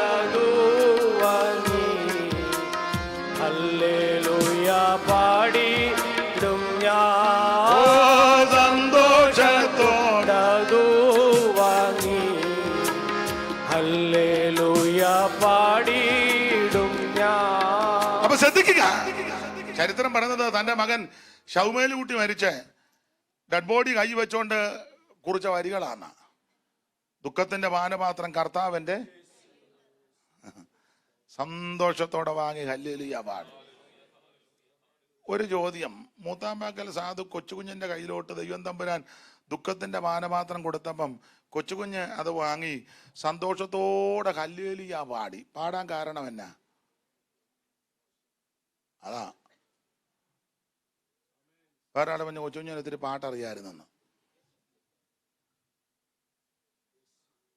അതിന്റെ ആൻസർ അടുത്ത ലൈനില്ല. ഇവിടെ പറഞ്ഞു, ദോഷമായിട്ടൊന്നും എന്നോ എന്റെ ദാതൻ ചെയ്യില്ല, ദോഷമായിട്ടെന്നോടൊന്നും എന്റെ ദാതൻ ചെയ്യുകയില്ല. ഓ എന്നെ അവൻ അടിച്ചാലും അവൻ എന്നെ സ്നേഹിക്കുന്നു. ഓ എന്നെ അവൻ അടിച്ചാലും ഹല്ലേലൂയ അവൻ എന്നെ സ്നേഹിക്കുന്നു. അപ്പൊ ശ്രദ്ധിക്കുക, കരിഞ്ഞീരകവും ജീരകവും കോലുകൊണ്ടും അടികൊണ്ടും അടിക്കത്തുള്ളൂ, അതിന്റെ മണ്ടയ്ക്ക് വണ്ടിച്ചക്രമോ മെതിവണ്ടിയോ ദൈവം കയറ്റത്തില്ല. എന്ന് പറഞ്ഞാൽ നിനക്കും എനിക്കും സഹിക്കാൻ പറ്റാത്തതൊന്നും ദൈവം തരത്തില്ല. ഇന്ന് രാത്രിയിലും എന്തെങ്കിലും അനുഭവിക്കുന്നെങ്കിൽ സഹിക്കുന്നെങ്കിൽ ഓർത്തോ, ഇതിന്റെ മുൻപിൽ ദൈവത്തിന് പദ്ധതിയുണ്ട്. മനുഷ്യർക്ക് നടപ്പല്ലാത്ത പരീക്ഷ നിങ്ങൾക്ക് നേരിട്ടിട്ടില്ല. ദൈവം വിശ്വസ്തൻ. നിങ്ങൾക്ക് സഹിപ്പാൻ കഴിയേണ്ടതിന് പരീക്ഷയോടുകൂടെ ഒരു കാര്യം പറഞ്ഞങ്ങ് നിർത്താം. ഞാൻ സാധാരണ ഈ ഭാഗമൊക്കെ ഏറെ സമയങ്ങളെടുത്ത് ആ അന്തരീക്ഷം അനുസരിച്ച് ശുശ്രൂഷിക്കും. ഇവിടെ നമുക്കൊക്കെ സമയത്തിന് പരിമിതിയുണ്ട്. അതുകൊണ്ട് ഒരു കാര്യം പറയാം, പരീക്ഷയോടുകൂടെ നമുക്ക് പോക്കുവഴി ഉണ്ടാക്കും. അതിന് തിരുവഴുത്തിൽ നിന്ന് ഒരു തെളിവ് തന്നങ്ങ് നിർത്താം. പരീക്ഷയോടുകൂടെ പോക്കുവഴി നിങ്ങൾക്ക് അറിവുള്ള ഭാഗമാണ്, നിങ്ങൾക്കെല്ലാം അറിയാം. പരീക്ഷയോടുകൂടെ പോക്കുവഴി. ദൈവത്തിന് ജനമാകുന്ന ഇസ്രായേല് ചെങ്കടൽ തീരത്ത് വന്ന് നിൽക്കുക. പരീക്ഷയോടുകൂടെ പോക്കുവഴി. മുൻപിൽ ചെങ്കടൽ, നമുക്കറിയാം, ഇരുവശവും പർവ്വതം. പിറകിൽ ഇവര് വലിയ ശബ്ദം. പുറകോട്ട് നോക്കിയപ്പോൾ ഫറവോന്റെ സൈന്യം, ഈ സെലക്റ്റഡായ 600 ഇരുമ്പരഥങ്ങള്. അണ്ടാ 14:7 വായിച്ചേ, നന്നായിട്ട് വായിക്കേ. അങ്ങനെ വായിക്കേ.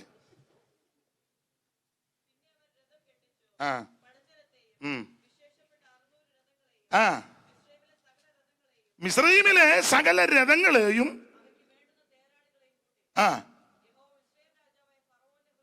യഹോവ മിസ്രയീം രാജാവായ ഫറവോന്റെ ഹൃദയം കഠിനമാക്കിയതിനാൽ അവൻ ഇസ്രായേൽ മക്കളെ പിന്തുടർന്നു. പിന്നെ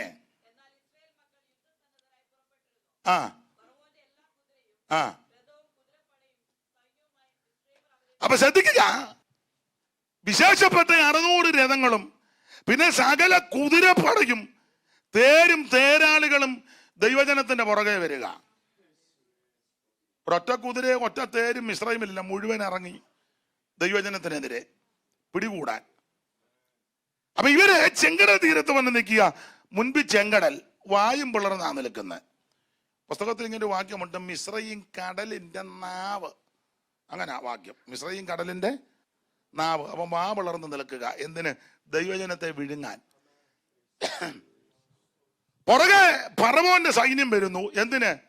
പിടികൂടാൻ. 5:15-9 വായിച്ചേ. പുറപ്പാട് 15:9. ഞാൻ പിന്തുടരും, പിടിക്കും. മോനെ മൈക്ക് ഇച്ചിരൂടെ ഒന്ന്, എനിക്ക് ഒത്തിരി സ്ട്രെയിൻ ചെയ്യുന്നു, എനിക്ക് പറയാൻ അറിയാൻ മേല. ഫീഡ്ബാക്ക് ഇല്ല. അതാ ഇംഗ്ലീഷ് ഒന്നും മശമില്ല. ഏതായാലും ഇങ്ങോട്ട് വല്ലതും തിരിക്കാൻ പറ്റുമോ? ദൈവത്തിന്റെ മഹത്വം. ചെറുടെ കിട്ടിയാ കൊള്ളായിരുന്നു. വായിച്ചോ. ഞാൻ പിന്തുടരും, പിടിക്കും, കൊള്ള പങ്കിടും. ഞാൻ എന്റെ വാൾ ഊരും, എന്റെ കൈ അവരെ അനുഗ്രഹിക്കും. കൊള്ളാം.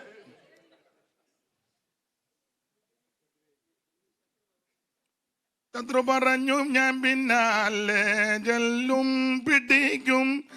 ശത്രു പറഞ്ഞു ഞാൻ പിന്നാലെ ചെല്ലും പിടിക്കും. ശത്രു പറഞ്ഞു ഞാൻ പിന്നാലെ ചെല്ലും പിടിക്കും.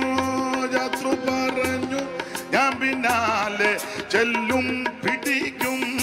വിദ്രുതമപകൃതം ഭദ്രം ഞാൻ ഭാഗിച്ചിടും. തൃപ്തിപ്പെടുമെന്നല്ല മാത്രയെ കൊണ്ടുമൂട. ഉത്തരിച്ചൻ വാളാൽ ഞാൻ നിഗ്രഹിക്കും. അവരെ പാടും പരമനു പരിചോട് ഞാൻ പാറ്റും. അവനു സദന ജയം പാടും പരമനു പരിചോട് ഞാൻ.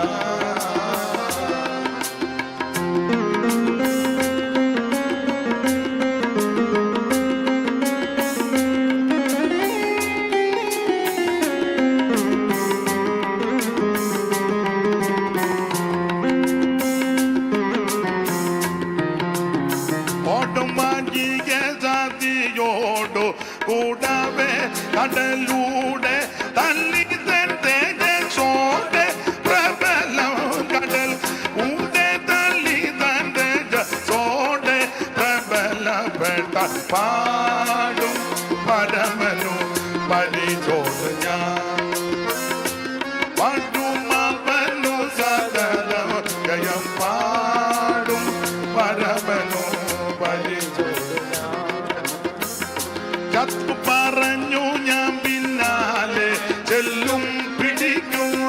ശത്രു പറഞ്ഞു ഞാൻ പിന്നാലെ ചെല്ലും പിടിക്കും.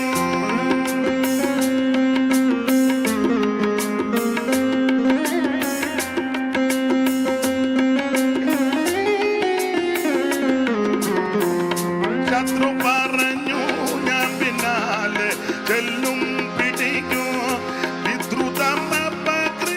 ഭദ്രം ഞാൻ ഭാഗിച്ചിടും. തൃപ്തിപ്പെടുമെന്നാൽ മാത്രയെ കൊണ്ടുമുട. ഉത്തരിച്ചൻ വാളാൽ ഞാൻ നിഗ്രഹിക്കും. അവരെ പാടും പരമനു പരിചോട് ഞാൻ. വരും അവനു സദന ജയ പാടും പരമനു.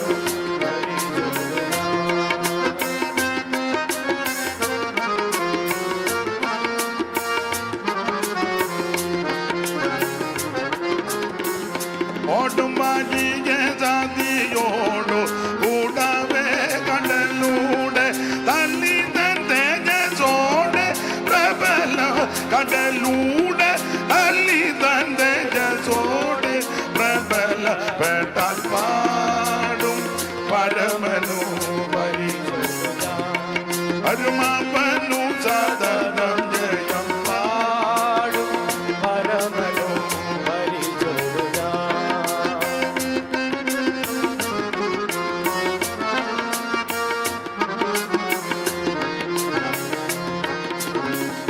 അപ്പൊ ശ്രദ്ധിക്കുക, ഈ പുറപ്പാട് 15:9 വായിക്കുക. ഞാൻ പിന്തുടരും, പിടിക്കും, കൊള്ള പങ്കിടും. എന്റെ ആശയം അവരാൽ പൂർത്തീകരിക്കും. ഞാൻ എന്റെ വാൾ ഊരും, എന്റെ കൈ അവരെ നിഗ്രഹിക്കുമെന്ന്. അപ്പൊ ഈ ഫറവോൻ പുറകെ പിടിക്കാൻ വരിക. ഫറവോൻ പറഞ്ഞ് പിടിക്കും, കൊള്ള പങ്കിടും, വാൾ ഊരും, വെട്ടും, കൊല്ലും.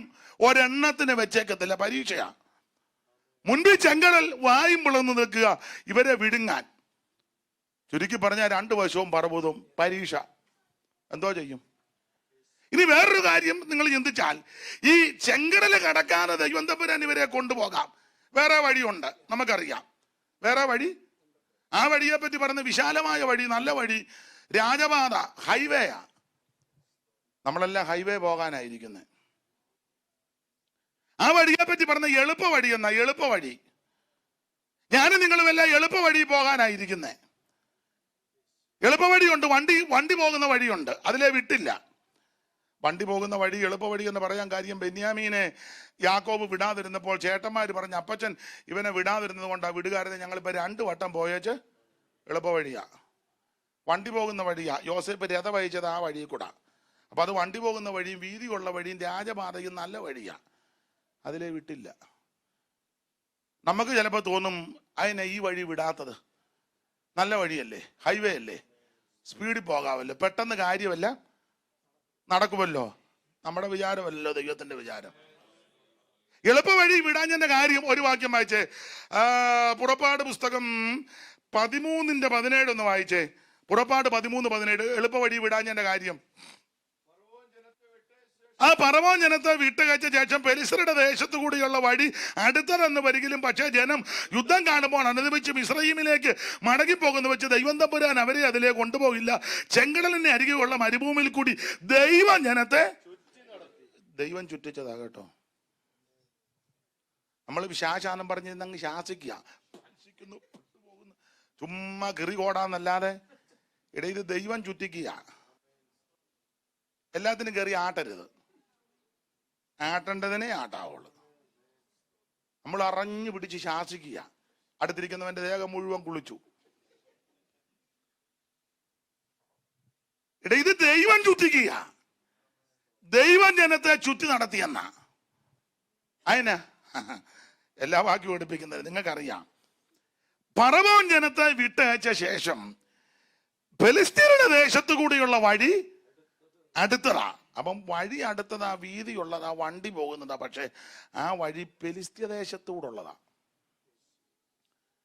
ഫെലിസ്ത്യൻ എന്ന് പറഞ്ഞാൽ ഒരു മര്യാദവും മയോ ഒന്നും ഉള്ളവന്മാരല്ല, എല്ലാവരും മല്ലന്മാരാ. ഫെലിസ്ത്യര് യാതൊരു അനുകമ്പയൊന്നും ഉള്ളവന്മാരല്ല.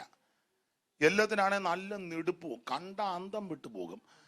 17:4 വായിച്ചേ. ശൗമേലിന്റെ 1-ാം പുസ്തകം 17:4. 5 പട്ടണവും 5 മല്ലനും 5 പ്രഭുവും 5 ദൈവവും 5 ക്ഷേത്രവും ഒക്കെ ആ കണക്ക്. ഒരുത്തന്റെ നെടുപ്പം വായിച്ചേ 17:4. ആ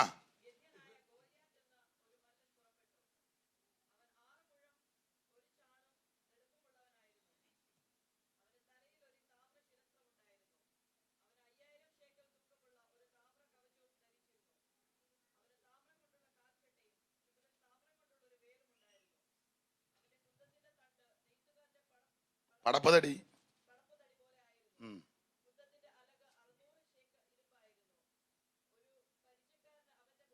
ഇതാണ് ഫെലിസ്ത്യ പ്രകൃതി. അപ്പോൾ ഫെലിസ്ത്യരുടെ പാളയത്തു നിന്ന് ഗത്തിനായ ഗോലിയാത്ത് എന്നൊരു മല്ലൻ പുറപ്പെട്ടു വന്നു. അവൻ 6 മുഴം 1 ചാൺ നെടുപ്പവും. അവന്റെ തലയിൽ വലിയ താമര ശിരസ്ത്രം. അവൻ 5000 ശേക്കൽ തൂക്കമുള്ള താമര കവചം ധരിച്ചു. അവന് കാൽച്ചട്ടയും ചുമലിൽ താമര കൊണ്ടൊരു വേലുമുണ്ട്. അവന്റെ കുന്തത്തിന്റെ തണ്ട് നെയ്ത്ത് പടപ്പുതടി പോലെ, കുന്തത്തിന്റെ അലക് 600 ശേക്കൽ ഇരുമ്പ്. ഒരു പരിചയക്കാരൻ അവന്റെ, പണ്ടൊരാൾ വായിച്ചു, ഒരു പരിചയക്കാരൻ അവന്റെ മുമ്പിൽ. ഞാൻ പറഞ്ഞ പരിചയം കാണും. കുറെ നാളായിട്ട് നടക്കുന്നതിന് പരിചയമില്ലേ? അപ്പോൾ ഇതാണ് ഫെലിസ്ത്യ പ്രകൃതി. ഭയങ്കര നെടുപ്പമാ, കണ്ടാൽ അന്തം വിട്ടുപോകും. ഇങ്ങനെയുള്ളവരുടെ ദേശത്ത് കൂടിയാണ് ഈ ഹൈവേ.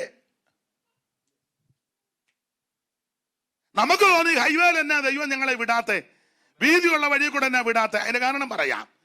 ഇസ്രായേൽ മക്കളെ അതിലെ വിട്ടാൽ ഇവർക്ക് യുദ്ധം ചെയ്യാൻ അറിയാൻ മേല. ഇസ്രായേലിന് വായിച്ച 3:1. ന്യായാധിപന്മാർ 3:1 എടുത്തേ. ന്യായാധിപൻ, അറിവുള്ള വാക്യമാ, വായിച്ചോ പെട്ടെന്ന്. കനാനിലെ യുദ്ധങ്ങളൊന്നും അറിഞ്ഞിട്ടില്ലാത്ത, യുദ്ധം അറിഞ്ഞിട്ടില്ലാത്ത.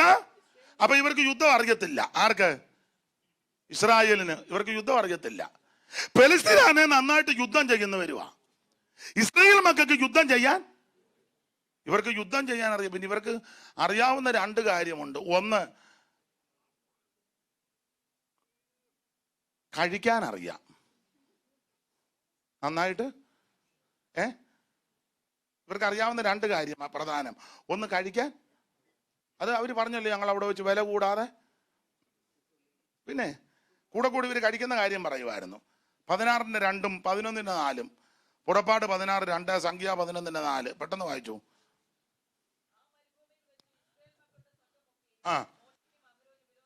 അടുത്തത് കഴിക്കുന്ന വിഷയമാണ്. ഞങ്ങൾ ഇറച്ചിക്കണത്തിന്റെ അടുക്കലിരിക്കുകയും തൃപ്തിയാകും വണ്ണം ഭക്ഷണം. അപ്പൊ കഴിച്ച കാര്യം ഇവർക്ക് അറിയാം. ഇവർ നന്നായിട്ട് കഴിക്കും. സംഖ്യ 11:4 കഴിച്ചതിന്റെ ലിസ്റ്റും പറഞ്ഞിട്ടുണ്ട്. ഇസ്രായേൽ മക്കൾ വീണ്ടും കരഞ്ഞുകൊണ്ട്, ഞങ്ങൾക്ക് തിന്മാൻ ഇറച്ചി ആര് തരും? ഞങ്ങൾ മിസ്രയീമിൽ വെച്ച് വില കൂടാതെ തിന്നിട്ടുള്ള മത്സ്യം, വെള്ളരിക്ക, മത്തങ്ങ, ഉള്ളി, ചുമന്നുള്ളി, ചിറ്റുള്ളി ഇതെല്ലാം ഞങ്ങൾ ഓർക്കുന്നു. ഇപ്പോഴോ ഞങ്ങളുടെ പ്രാണൻ വിശപ്പ് കൊണ്ട് പൊരിഞ്ഞിരിക്കുന്നു. ഈ മന്നയല്ലാതെ ഇവിടെ വേറെ ഒന്നും. എങ്ങനുണ്ട്? അവര് രണ്ട് കാര്യം അറിയാം. ഒന്ന്, നന്നായിട്ട് കഴിക്കാൻ അറിയാം. ചിലക്ക് കൈ അടിക്കാൻ അറിയാൻ പറ്റില്ല, കഴിക്കുന്ന സ്ഥലത്ത് ചെന്നാൽ നന്നായിട്ട് അവര് യോഗത്തിന് വന്നാൽ കൈ അടിക്കുന്നതൊക്കെ വലിയ ബുദ്ധിമുട്ടാണ്. ഇരിപ്പ് കണ്ടാൽ നമുക്ക് ഇപ്പൊ തന്നെ അഡ്മിറ്റ് ആക്കാൻ തോന്നും. പക്ഷെ കഴിക്കുന്ന സമയം കത്തിയും മുള്ളുവാൻ നല്ലൊരു വല്യപ്പന വയ്യ ആരാധനയ്ക്ക് വന്ന് ഇങ്ങനെ പിടിച്ച് അപ്പൊ പറഞ്ഞ് ഭക്ഷണം എടുക്കാൻ വേണ്ടിയില്ല, നല്ല പയറ് പോലെ പോയി ഭക്ഷണം എടുത്തോണ്ട്. ഇതെല്ലാം ദൈവം തമ്പുരാൻ കണ്ടുകൊണ്ടിരിക്കുക. കുറ്റമല്ല ഈ പറയുന്നത്. കൈയടിക്കാനും പാടാനും തീരെ ആവശ്യതയാ. അപ്പൊ രണ്ട് കാര്യം അറിയാം. ഒന്ന്, കഴിക്കാൻ അറിയാം. രണ്ട്, കുഴയ്ക്കാനും അറിയാം. ഏതാ? ഇഷ്ടിക ഉണ്ടാക്കിയല്ലേ, നന്നായിട്ട് കുഴയ്ക്കാനറിയാം. ചിലരുടെ കയ്യിലോട്ടൊരു വിഷയം കൊടുത്ത് കുഴച്ച് കയ്യിൽ തരും. തലയാഴ്ച കൊടുക്കണം, പിറ്റേ ആഴ്ച കമ്മിറ്റിയിൽ അത് കുഴച്ച്. അപ്പൊ രണ്ട് കാര്യം നന്നായിട്ട് അറിയാം. ഒന്ന്, കഴിക്കാൻ അറിയാൻ. രണ്ട്, കുഴയ്ക്ക്. പക്ഷെ യുദ്ധം ചെയ്യാൻ അറിയത്തില്ല. ഞാനിവിടെ യുദ്ധമെന്ന് ഉദ്ദേശിച്ചത് ആത്മീക യുദ്ധമാ. ഒരു ദൈവവൈദ്യന്റെ ആത്മീക യുദ്ധം നടക്കുന്നത് പ്രാർത്ഥനാ മുറിക്കകത്താ. അവിടെയാണ് നമുക്ക് ഫൈറ്റിങ്. അവിടെ നമ്മുടെ എതിരാളി പ്രത്യക്ഷപ്പെടുന്നത്. കൺവെൻഷൻ സ്റ്റേജിലൊന്നുമല്ല. സ്തോത്രം. കൺവെൻഷൻ സ്റ്റേജിലൊന്നുമല്ല എതിരാളി വരുന്നത്. എതിരാളി പ്രത്യക്ഷപ്പെടുന്നത് പ്രാർത്ഥനാ മുറിക്കകത്താ. അവിടെ ഫൈറ്റിങ്. നീ ശരിക്ക് യുദ്ധം ചെയ്യണം. നമ്മുടെ യുദ്ധം, നമ്മുടെ പോരിന്റെ ആയുധം ജഡീകമല്ല, കോട്ടകളെ ഇടിക്കുന്ന ദൈവശക്തിയാ. ഞാൻ ദീർഘമാക്കുന്നില്ല, പെട്ടെന്ന് അങ്ങ് നിർത്താം. ദൈവത്തിന്റെ മകത്ത്. അപ്പൊ ഇവർക്ക് യുദ്ധം അറിയത്തില്ല. യുദ്ധം അറിയാത്ത ഇവരെ ഹൈവേ കൂടെ വിട്ടാൽ പതിയിരിക്കുന്ന പെലിസ്ത്യൻ കയറി അടിക്കുമ്പോ ഇവര് പുറകോട്ടോടി മിസ്രയീമിൽ പോകും. അത് ദൈവത്തിനറിയാം. അതാ അതിലേ വിടാഞ്ഞേ. തമ്പുരാൻ ഇവരെ ചെങ്കടലിനരികെയുള്ള വഴി കൊണ്ട് നടത്തി. പല കാര്യമോ, ഒരു കാര്യം പറഞ്ഞു നിർത്താം. ചെങ്കടൽ വായും പിളർന്നു നിൽക്കുന്നു, പുറകെ പർവ്വം വരുന്നു, പിടിക്കും, കൊള്ള പങ്കിടും എന്ന് പറഞ്ഞ മുമ്പിച്ച് കടല്, പുറകെ ചെകുത്താൻ. അതാ പഴയ ഒരു പഴഞ്ചൊല്ലുണ്ട്, എൻ്റെ തങ്കമ്മയെ ഞാൻ കുറെ നാളായിട്ട് ചെകുത്താൻ്റെ, അത് ഇവിടുന്ന് കിട്ടിയ പോയിന്റാ. ചെകുത്താൻ പുറകെ വരുന്നു, കടല്. അപ്പൊ കടല് വിഴുങ്ങാൻ നിൽക്കുന്നു, പർവ്വം പിടിക്കാൻ പുറകെ വരുന്നു. വളരെ പരീക്ഷയോടുകൂടെ പോക്ക് വഴിയുണ്ട്. പരീക്ഷയോടുകൂടെ ചെങ്കടൽ വായി പിളർന്ന് നിൽക്കുക. പർവ്വം പുറകെ പിടിക്കാൻ വരുന്നു. ശത്രുവിന്റെ കയ്യിൽ ദൈവം നിന്നെ വിട്ടുകൊടുക്കത്തില്ല. ഒരു കുളമ്പ് പോലും പട്ടുപോകാൻ ദൈവം അനുവദിക്കത്തില്ല. Praise the Lord. ഇവിടുന്ന് ഇവര് മിസ്രയീമിൽ നിന്ന് പോന്നപ്പോ സകല സാധനമായിട്ടാ പോകുന്നത്. ഒരു കുളമ്പ് പോലും. സാറ എഴുതിയിരിക്കുന്ന ഒരു വരിയുണ്ട്, പെട്ടികൾ മേശകൾ കട്ടിൽ ശിശു തൊട്ടിലരികിടും പുട്ടിൽ. അപ്പൊ അവിടുന്ന് പോന്നപ്പോ ഇതെല്ലാം പെട്ടി, മേശ, കട്ടില്, പുട്ടില്, തൊട്ടി, ചട്ടി, വട്ടി, പട്ടി. പെട്ടികൾ മേശകൾ കട്ടിൽ ശിശു തൊട്ടിലരികിടും പുട്ടിൽ മുട്ടി പറകതിൻ മട്ടിൽ നല്ല ലൊട്ടുകൾ കൂട്ടി ചട്ടി മരം കല്ലം കോട്ട നല്ല ചട്ടുറ്റ ചട്ടികൾ വണ്ടി. വെട്ടിമരം കല്ലം ചാട്ട നല്ല ചട്ടുറ്റ വണ്ടികൾ കോട്ട.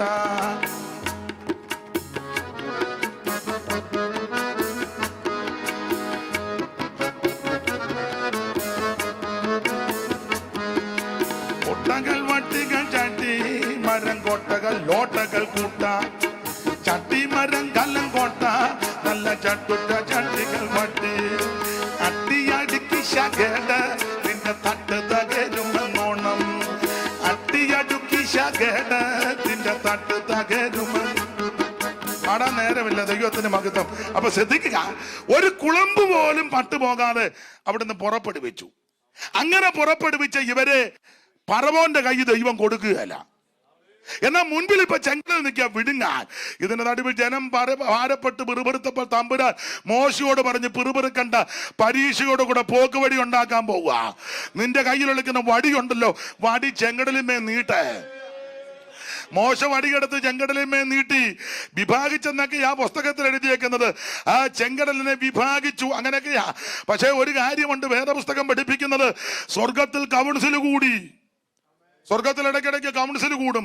വിശേഷിച്ച് തന്റെ ജനത്തിന് വേണ്ടി കൗൺസിൽ കൂടും. നമ്മുടെ കൗൺസിൽ പോലെ അടിയും തെറിയും പിന്നെ ഫേസ്ബുക്കിലും യൂട്യൂബിലും ഒക്കെ തോന്നിവാസം എഴുതി വിടുന്ന കൗൺസിലല്ല ഇവിടുത്തത്. ഇവിടുത്തെ കൗൺസിൽ ഇപ്പൊ പിന്നെ AC ആക്കിയത് കൊണ്ട് എന്തുവാ പറയുന്നെന്ന് പോലും ഒരാൾ പറഞ്ഞു അച്ഛാ ഭയങ്കര ബഹളമായിരുന്നു. അപ്പം പറഞ്ഞു ഒന്നും കേട്ടില്ല. അങ്ങനെ ഇപ്പൊ സെറ്റ് ചെയ്ത് വെച്ചേക്കുന്നത്. ആടാ നമുക്കിപ്പോ ഇവിടെ പറയേണ്ട കാര്യമൊന്നുമില്ല. ദൈവത്തിന്റെ മഹത്വം. സ്വർഗത്തിൽ കൗൺസിൽ കൂടിയപ്പോ തമ്പുരാൻ കൗൺസിൽ കൂടിയ ദൂതന്മാര് കോടി ദൂതന്മാര് നിൽക്കുകയല്ലേ. ദൈവത്തിന്റെ മഹത്വം. തമ്പുരാൻ ദൂതന്മാരോട് പറഞ്ഞൊരു കാര്യം ചെയ്യണം. ഒരു ദൂതനെ വിളിച്ച് ഇങ്ങോട്ട് വരാൻ പറഞ്ഞു. എന്നാ, നീ താഴോട്ടൊന്ന് ചെല്ലണം. എവിടെ? ആ ചെങ്കടൽ തീരത്തോട്ടൊന്ന് ചെല്ലണം. എന്തിനാ? അവിടെ ആണ്ട് ഒരുത്തം വായും പിളർന്ന് നിൽക്കുന്നുണ്ട്. ചെങ്കടല്, ഈ ചെങ്കടൽ എന്നുള്ളതൊരു ശക്തിയാ, അതൊരു വ്യക്തി പ്രഭാവവും കൂടാ. കാരണം ഹൈന്ദവ പുരാണം പഠിക്കുമ്പോൾ ഓരോ ദൈവങ്ങൾ, ഓരോന്നിനും ഓരോ ദൈവങ്ങളാ. അങ്ങനെ പഠിക്കുമ്പോൾ അഗ്നിക്കൊരു ദൈവമുണ്ട് അനലൻ, വായുവിനൊരു ദൈവമുണ്ട് വായു ഭഗവാൻ, വെള്ളത്തിനൊരു ദൈവമുണ്ട്, അതിന് പറയുന്നത് ഈ വരുണൻ. രാമപുരത്ത് വാര്യർ ഒരു വരി എഴുതിയിട്ടുണ്ട്. 33 കോടി ദൈവങ്ങളും ഇന്ന് മൂർത്തിയായി മുപ്പാരിനു വിളക്കുമായി. 33 കോടി ദേവന്മാരും. അപ്പൊ ആ കണക്ക് വെച്ച് നോക്കുമ്പം വെള്ളത്തിന്റെ ഒരു ദൈവമാണ് വരുണൻ. വെളിപ്പാട് പുസ്തകത്തിൽ ഒരു പദം നിങ്ങൾ ശ്രദ്ധിച്ചിട്ടുണ്ടോ? അനന്തരം ജലാധിപതിയായ ഒരു ദൂതൻ, ഇതിനൊരു അധിപതിയുണ്ട്. അപ്പൊ ഈ അധിപതി ഇങ്ങനെ വായും പിളർന്നു നിൽക്കുക, ദൈവജനത്തെ വിഴുങ്ങാൻ. സ്വർഗം കൗൺസിൽ കൂടി. ഈ പുസ്തകം പഠിപ്പിക്കുന്നത് ദൈവം ഒരു കാറ്റടിപ്പിച്ചെന്ന. യെശയ്യാവ് പറഞ്ഞിരിക്കുന്ന ഉഷ്ണക്കാറ്റടിപ്പിച്ചെന്ന. ഉഷ്ണക്കാറ്റ്. നിങ്ങളെ ഒരു വാക്യം വായിച്ച് അവിടെ വായിക്കുന്നത് ഒരു കാറ്റ് വന്ന് ഒറ്റ അടി അടിച്ചു ചെങ്കടലിനെ. അടിച്ചു കഴിഞ്ഞപ്പോൾ ചെങ്കടൽ 7 കൈവഴിയായിട്ട് ചെതറി വെച്ച് ചെരുപ്പ് നനയാതെ ഉണങ്ങിയ നിലത്തൂടെ വരെ മറുകര കടത്തി. പരീക്ഷയോടുകൂടെ പോക്ക് വഴി. നിങ്ങൾ യെശയ്യാ പ്രവചനം 11-ാം അധ്യായത്തിന്റെ 15-ാം വാക്യം ഒന്ന് വായിച്ചേ. 11-ന്റെ 15. അത് തന്നെ ഉറക്കവായിര്. യഹോവ മിസ്രയീം കടലിന്റെ നാവിന് ഉന്മൂലനാശം വരുത്തും. അവൻ ഉഷ്ണക്കാറ്റോടുകൂടെ നദിയുടെ മീതെ കൈ ഓങ്ങി അതിനെ അടിച്ച് 7 കൈവഴികളാക്കി. ഞാൻ ഇങ്ങനെ പറഞ്ഞങ്ങ് നിർത്താൻ. പരീക്ഷയോടെ കൂടെ പോക്ക് വഴിയാ. ചെങ്കടൽ വിടുങ്ങാൻ നിൽക്കുന്നു, പറവോൻ ചെകുത്താൻ പിടിക്കാൻ വരുന്നു. ജനം ഭാരപ്പെട്ട് നിലവിളിച്ചപ്പോൾ സ്വർഗം കൗൺസിൽ കൂടി. അവൻ കാറ്റടിപ്പിച്ച്, ഉഷ്ണക്കാറ്റെന്നാ കൊടുത്തിരിക്കുന്നത്. ഈ കാറ്റെന്നുള്ളത് ദൂതനാ. നമ്മൾ സങ്കീർത്തനത്തിൽ വായിക്കുന്നു, അവൻ കാറ്റുകളെ തന്റെ ദൂതന്മാരും അഗ്നിയാലയെ തന്റെ ശുശ്രൂഷകന്മാരാക്കും. ദൂതസഞ്ചയം നമുക്ക് കാവലാ. ദൈവത്തിന്റെ രഥങ്ങൾ 1000 കോടിയാ. ശക്തിയും ബലവുമേറിയ ദൂതന്മാരെന്നാ ലൂക്കോസും പറഞ്ഞിരിക്കുന്നത്. ഒരു ദൂതന്റെ കരുത്ത് നമുക്കറിയാം.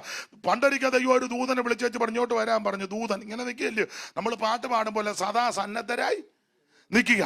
അപ്പൊ ഒരു ദൂതനെ ഇങ്ങോട്ട് വിളിച്ചു പറഞ്ഞു, നീ പെട്ടെന്ന് അശൂർ പാളയത്തിലോട്ട് പോയിട്ട് വരാൻ. ആ ദൂതൻ അങ്ങോട്ട് ചെന്നോ ഒറ്റയടി 1,85,000. സ്തോത്രം. ഒരിക്കൽ വേറൊരു ദൂതനെ വിളിച്ചു പറഞ്ഞു ഹെരോദാവിന്റെ പാലസിലോട്ട് ചെല്ലാൻ. അയാളിങ്ങനെ അണിഞ്ഞൊരുക്കി ഒറ്റയടി. അന്നേരം കൃമിക്കരയായി. വേറൊരു ദൂതനോട് പറഞ്ഞു ആ ഗുഹയ്ക്കകത്തോട്ട് ആ സിംഹ ഗുഹയിലോട്ട് മിണ്ടരുതെന്ന് പറഞ്ഞു. ഇങ്ങനെയൊക്കെ വിശ്വാസമൊന്നുമില്ല, ചുമ്മാ ഇരിക്കുക.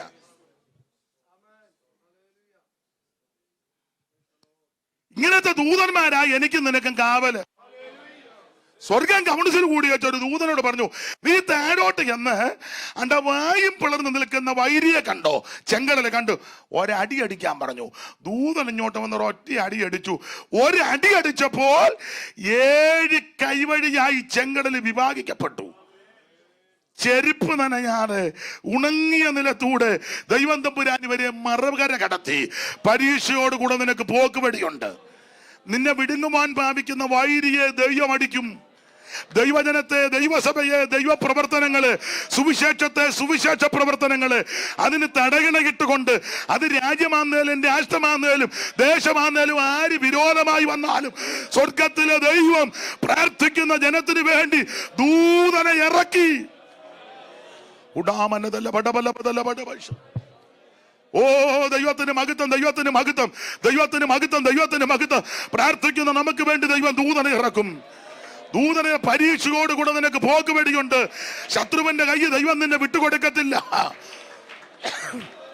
ദൂതനെ ദൈവമറക്കി ദൂതൻ വന്ന് ചെങ്കടലിനെ അടിച്ച് 7 കൈവഴികളാക്കി ചെരുപ്പ് തനയാറ് തന്റെ ജനത്തെ മറുകര കടത്തി. പരീക്ഷയോട് കൂടെ നിനക്ക് പോക്കുവടിയുണ്ട്. ഫറവോന്റെ കൈ ദൈവം നിന്നെ കൊടുക്കത്തില്ല. ചെങ്കടൽ നിന്നെ വിഴുങ്ങുവാൻ അനുവദിക്കത്തില്ല. ഇന്ന് സന്ധ്യയിൽ ദൈവത്തിന്റെ ജനമേ, ദൈവം നിനക്ക് വിടുതൽ തരുന്ന രാത്രിയാ. നീക്ക് പോക്ക് തരും. പരീക്ഷയോടുകൂടെ വിവിധ പരീക്ഷകളിൽ ഞരങ്ങുന്ന ദൈവത്തിന്റെ പൈതലിന് ഇന്ന് രാത്രി ദൈവം പരീക്ഷയോട് കൂടെ ദൈവത്തിന് മഹത്വം, ദൈവത്തിന് മഹത്വം, ദൈവത്തിന് മഹത്വം. കെട്ടുകൾ പൊട്ടട്ടെ. ജനത്തെ കാർന്നു തിന്നുന്ന, ജനത്തെ തടയുന്ന, ജനത്തിന്റെ വഴികളെ അടയ്ക്കുന്ന, മുക്കിക്കൊല്ലുവാൻ ഭാവിക്കുന്ന, കപ്പിക്കളയുവാൻ ഭാവിക്കുന്ന വൈരികളുടെ തന്ത്രങ്ങളെ ഇന്ന് രാത്രി അടിച്ചു മാറ്റി ദൈവം നമുക്ക് വഴിയൊരുക്കും. ഓ ദൈവത്തിന് മഹത്വം, ദൈവത്തിന് മഹത്വം, ദൈവത്തിന് മഹത്വം. ഈ രാത്രി വിടുതൽ, വിടുതൽ, വിടുതൽ, വിടുതൽ യേശുവിന്റെ നാമത്തിൽ.